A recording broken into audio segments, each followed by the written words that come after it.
المدح والاستعتاب، تعریف اور معذرت خواہی. استعتاب کہتے ہیں کوئی ناراض ہو جائے تو اسے معذرت کرنا، معافی چاہنا، اسے خوش کرنے کی کوشش کرنا.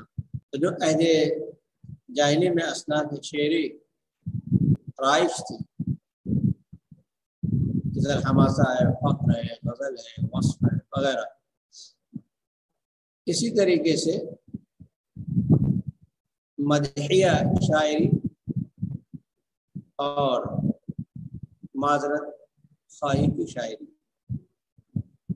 یہ موضوع بھی بہت رائج اور عام تھا. لیکن جس طریقے سے ہر موضوع میں کوئی نہ کوئی شاعر سب سے ممتاز تھا، اس طریقے وصف و غزل وغیرہ بھی امرؤ القیس کا ہے، عاشا وغیرہ کا نام بعد میں ہے.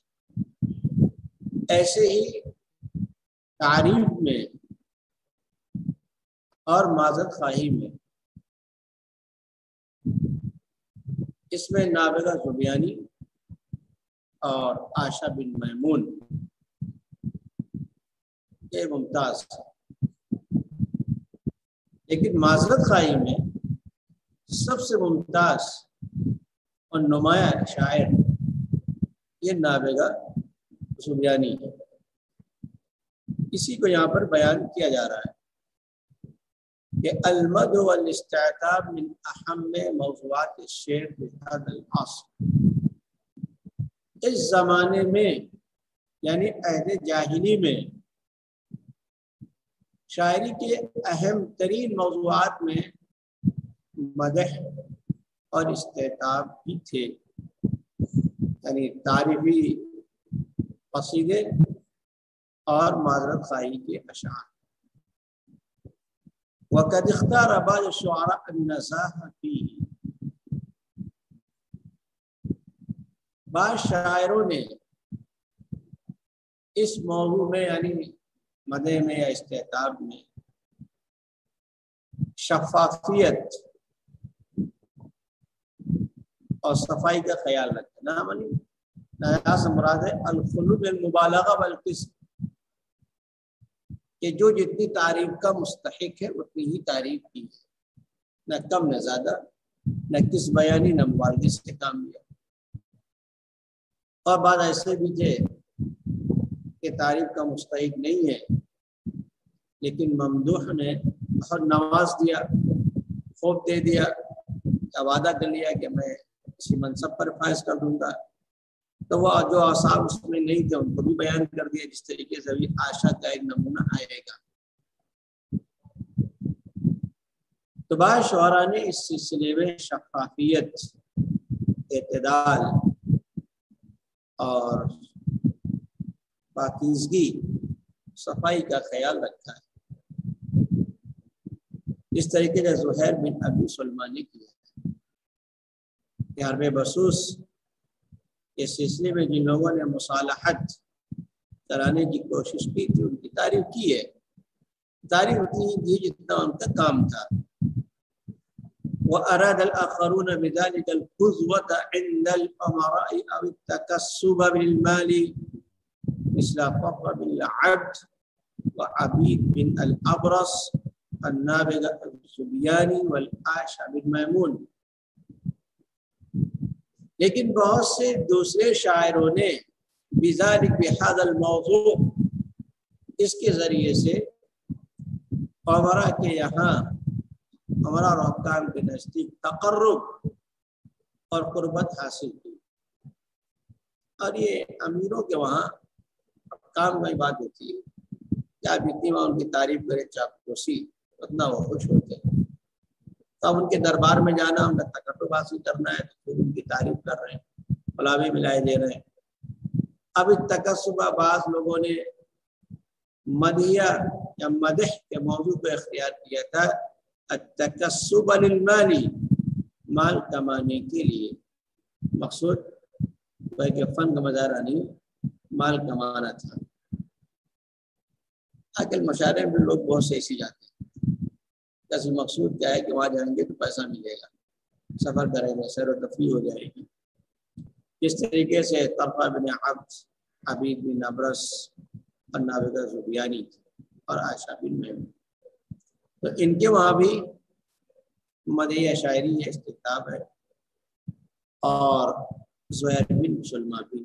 لیکن دونوں میں فرق یہ ہے کہ زہیر نے شاعری جو کی ہے وہ ارضاء لنفسی کی ہے، کسباً یا تکسباً للمال نہیں کی ہے، اور انہیں حدود کا خیال رکھا ہے کہ بات جس دائرے کی ہے، جس سطح کی ہے، اتنی ہی کرنا ہے، نہ گھٹانا ہے نہ اس کو بڑھانا ہے، جبکہ دیگر شعراء نے اس کا لحاظ اور خیال نہیں کیا.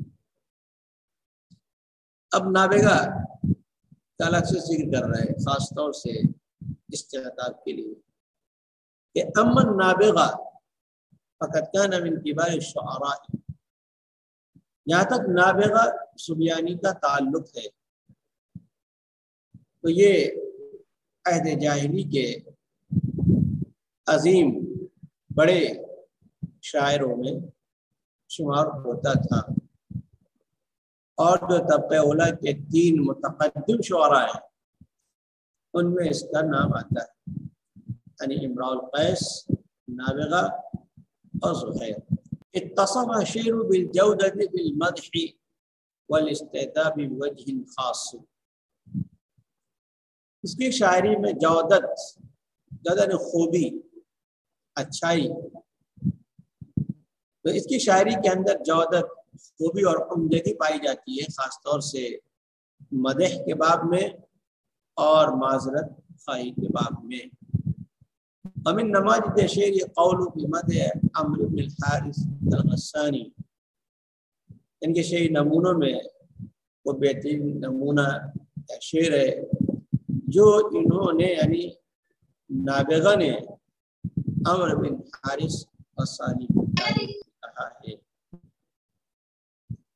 نابغہ یہ اصل نام نہیں ہے، نابغہ کو ان کا لقب پڑ گیا تھا. یعنی کان لقب بالناقب لکونہ نابغا او لکونہ ماہرا او ممیزا او متمیزا فی الشعر. شاعری میں ممتاز ہونے کی وجہ سے، ملکہ رکھنے کی وجہ سے ان کو نابغہ کہا جاتا ہے.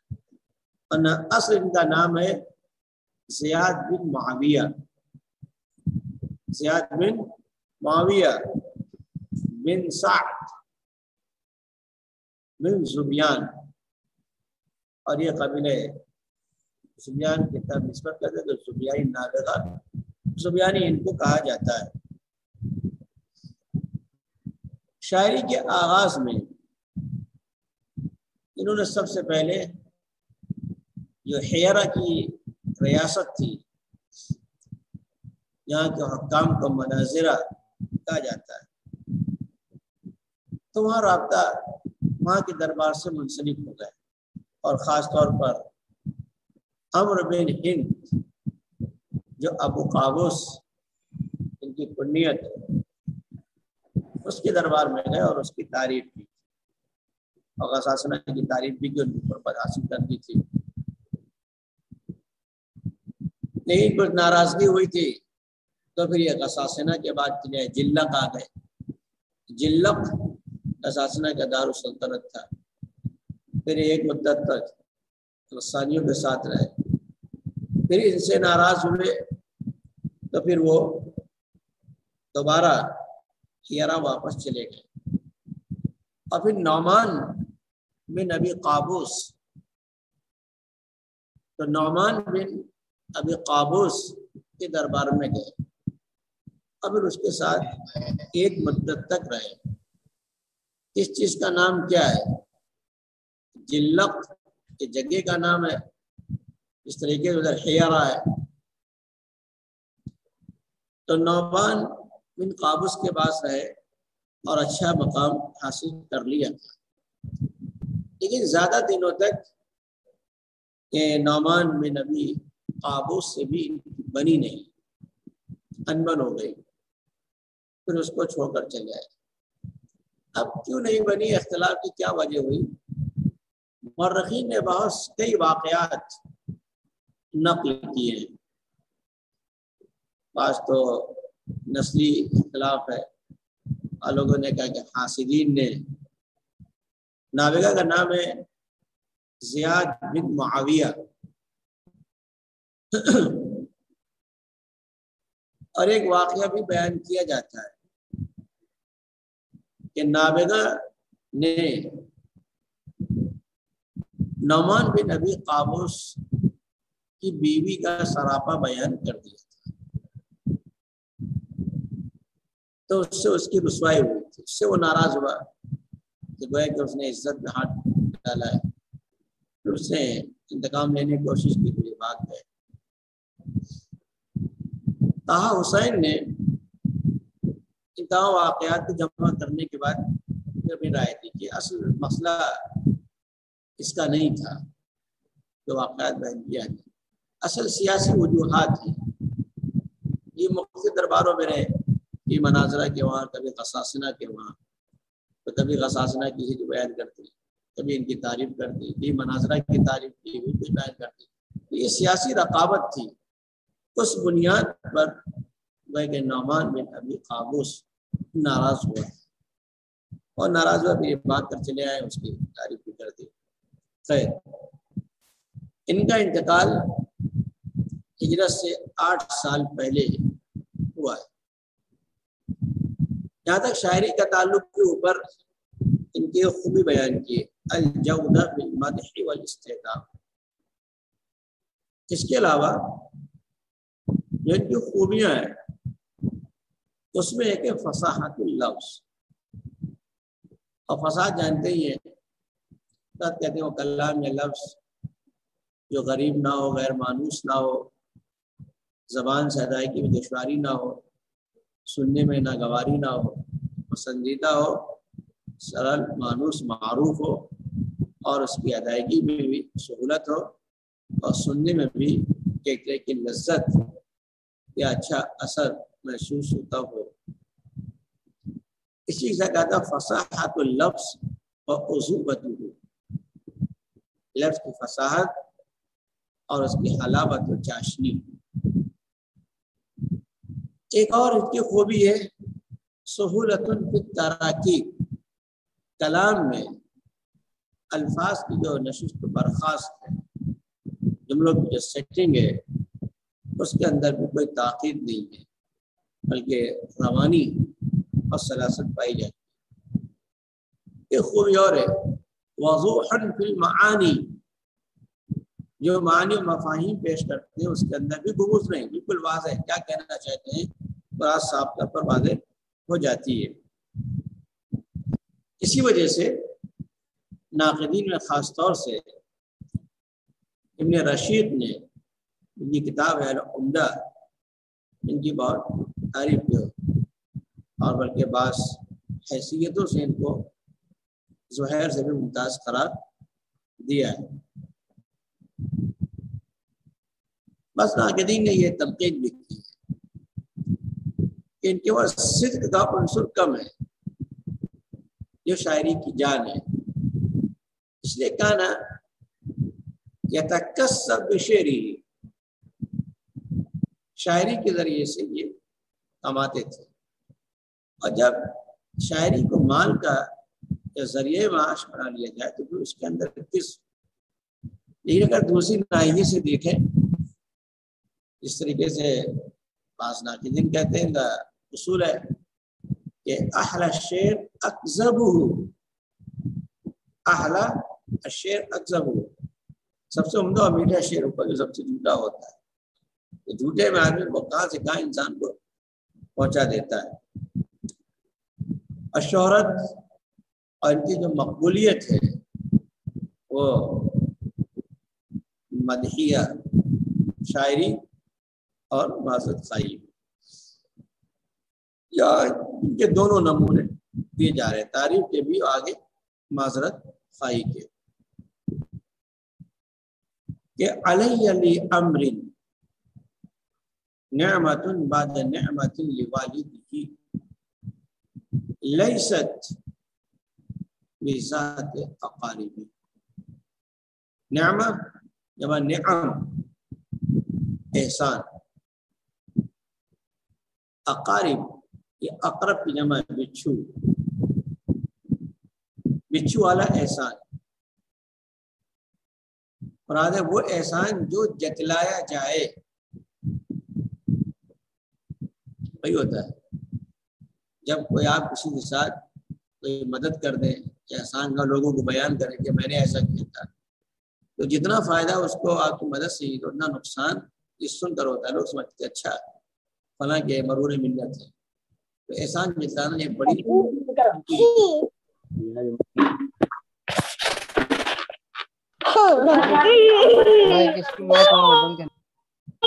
مار بہت بن تم کام ہم جب مار کے وقت موبائل تو نا یہاں مراد ہے نعمت غیر ممتن بها.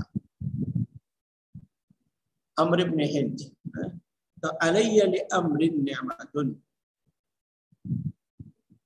امر کے مجھ پر احسانات ہیں، بعد نعمت لوالدیہ، ان کے والد کے ان احسانات کے بعد، لیست بذات اقاربی، کہ جس احسان کو جتلایا نہیں گیا. نے میرا اچھا معاملہ کیا ہے، دہیش دی ہے، نوازا ہے، لیکن یہ بیان نہیں کرتے، احسان جتلاتے نہیں، یہ تعریف کچھ نہیں. تو علیہ لامر نعمت بعد نعمت لوالدہ لیست بذات اقاربی، کہ مجھ پر ان کے والد کے امر کے والد کے احسانات کے بعد خود امر کے ایسے احسانات ہیں لیست بذات اقاربی، جو ڈسنے والے نہیں ہیں، یعنی جن کو جتلایا نہیں جاتا. وصدت له بالنصر اذ قیل قد غزت کتائب من غسان غیر اشائب. وصی کا اعتماد کرنا، غزہ حملہ کرنا، کتائب ایک کتیبۃ جمع ہے، فوجی دستہ، ٹکڑی، بٹالین. اشائب یہ اشابہ کی جمع ہے، اور اشابہ کہتے ہیں آمیزش، مخلوط، ملا ہوا. یہاں ہے غیر اشائب، یہ صفت کتائب کی. کتائب خالصہ من غسانہ، یا کتائب غسانی یا محضہ، صرف اور صرف غسان کے لوگ تھے، اس میں کوئی اور نہیں تھا. تو کہ یہ بڑے بہادر ہے، جہاں جاتے ہیں جیت جاتے ہیں. جب معلوم ہو جائے کہ غسانی لڑنے کہیں جا رہے ہیں تو مجھے یقین ہو جاتا ہے کہ یہ جیت کر آئیں گے، انہی کو کامیابی اور فتح اور نصرت حاصل ہوگی. اسی کو بیان کر رہا ہے کہ وصدت له بالنصر، مجھے امر کے لیے نصرت اور مدد کا یقین ہو جاتا ہے، فتح کا یقین ہو جاتا ہے جب یہ کہا جاتا ہے اذا قیل قد غزت، جب یہ کہا جاتا ہے کہ خالص غسان کی فوجیں حملہ آور ہیں. قد غزت کتائب غیر اشائب من غسان، کہ خالص قبیلہ غسان کی فوجیں یا فوجی حملہ کر رہے ہیں. تو یہ سنتے ہی مجھے یقین ہو جاتا ہے. اذا ما غزوا بالجيش حلق فوقهم اصائب طير تهتدي باصائب. تو اذا ما غزوا بالجيش، حلق کے معنی سر کے اوپر منڈلانا، اصائب طیر جماعت طیر، پرندوں کے جھنڈ. اب بھی اصائب الرجال، اوپر پرندوں کے جھنڈ اور نیچے زمین پر انسانوں کے دستے، فوجی دستے. تو اذا ما غزوا بالجيش حلق فوقهم، کہ جب یہ لشکر اور فوج لے کر نکلتے ہیں، فوقهم تو ان کے اوپر پرندوں کے جھنڈ منڈلاتے ہیں، تہتدی باصائب، جو نیچے فوجیوں کو دیکھ کر رہنمائی پاتے ہیں. وہ سمجھ جاتے ہیں کہ لوگ مارے جائیں گے، لاشیں گریں گی تو ان کو کیا ہے غذا حاصل ہوگی، تو وہ پھر دیکھ کے چلتے ہیں نیچے فوجیں جا رہی ہیں جیت کر آئیں گے تو وہ لوگ مارے جائیں گے. تو بہت سے پرندے چکید وغیرہ ہی ہوتے ہیں، وہ جہاں دیکھنے لاش پر ٹوٹ پڑتے ہیں جا کے اس کو کھاتے ہیں. تو حلق فوقهم اصائف الطير، ان کے اوپر پرندوں کے جھنڈ ہوتے ہیں جو دوسرے جھنڈ فوجی دستوں کو دیکھ کر چلتے ہیں. اب مزید تعریف کر رہا ہے کہ ولا عیب فیہم غیر ان سلوکہم بہن قلول من قراء القتائب، عیب اے ولا نقص فیہم. قلول فلون کی جمع ہے، فلے کہتے ہیں تلوار میں شکن پڑنا، دندانے پڑنا. قراء مصدر ہے، قارع یقارع مقارعة وقراء، لڑنا مقابلہ کرنا تلوار مارنا. القتائی بھائی اور دستے. تو ولا عیب فیہم غیر ان سلوکہم، ان میں یعنی غسانیوں میں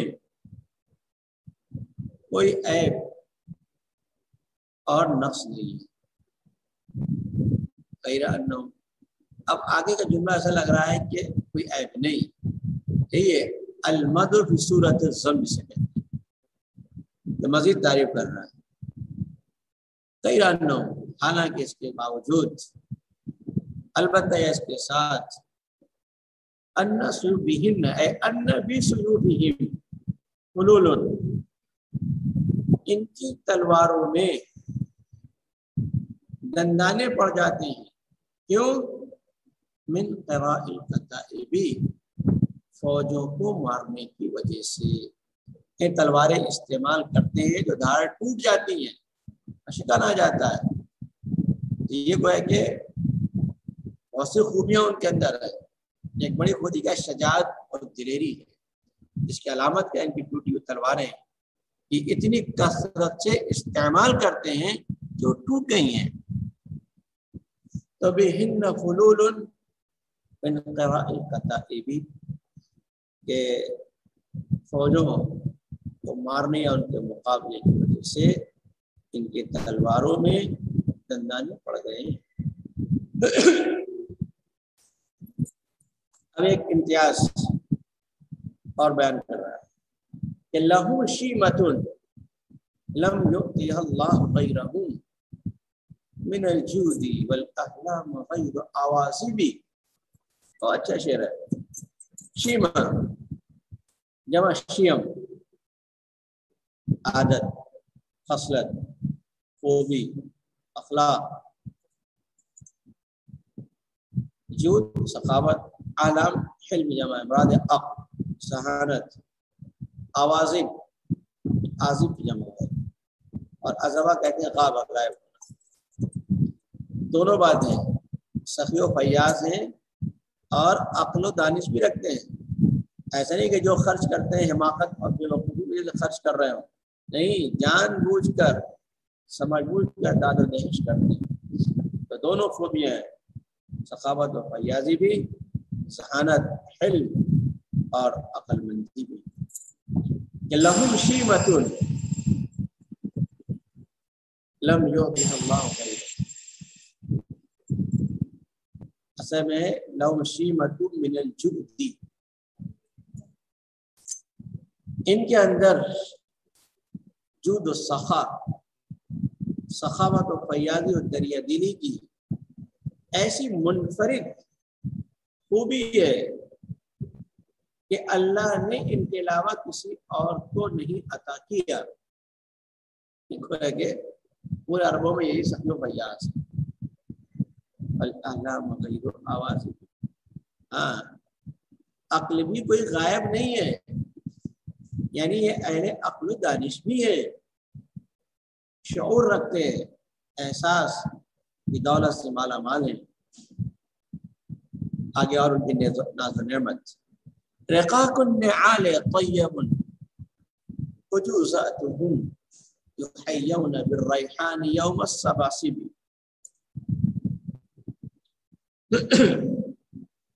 رقاق رقیق کی جمع باریک بات. رقاق النعال باریک اور لطیف جوتے، نرم و ملائم، ساتھ کے مہنگے سے مہنگے خریدے جاتے ہیں. یہ ہر آدمی نہیں خریدتا، اور مالدار اور دولت تحیر شروع لیتا ہے.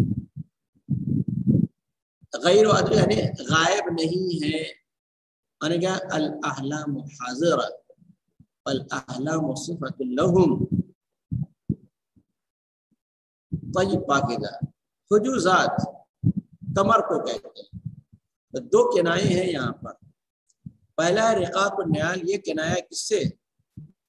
الغنى والنعمہ، یعنی بڑی ناز و نعمت میں پلے ہوئے لوگ ہیں، ناز و نعمت سے رہتے ہیں. اور دوسرا جو ہے طیب الحجوزات، یہ کنایا عفت و پاک دامنی. ان کی جو مائیں ہیں پاک بیویاں ہیں، حسب نسب کے اعتبار سے بالکل پاک و صاف، کوئی نقص نہیں. تو رقاق النعالی، ان کے جوتے بڑے نازک اور باریک تھے، یعنی بڑے ناز و نعمت والے ہیں، اور پاکیزہ اچھے حسب و نسب والے ہیں. لفظی معنی ہے اور ان کی کمریں پاکیزہ ہیں. کنایا وہی ہے کہ اچھے حسب و نسب، صاف ستھرے ہیں.